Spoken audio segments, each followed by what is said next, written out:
你知唔知啊？我唔知啊，你講緊頂啦，我得翻半個鐘啫，大佬。我頭先咧沖茶嘅時候咧，望窗邊咧，我突然之間領悟到喎。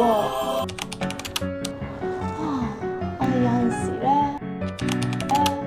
好似晨曦咁，好想照亮呢個世界，但係忘記咗日出之微，現在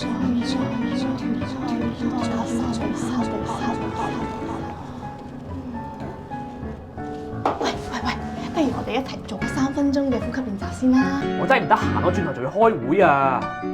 嚟啦！喂，我哋一齊感受下呢個世界，感受下呢個世界。我而家咧只係需要呢一份工嘅啫，你可唔可以收一收聲啊，大佬？唉，你咧就好似追逐太陽嘅伊卡洛斯咁，你就算用咗個翅膀，都唔係最深嘅孤獨啦。最深嘅孤獨係咩啊？當你靠近個光源嘅時候，你發現太陽原來從來冇為你停留過啊！係喎。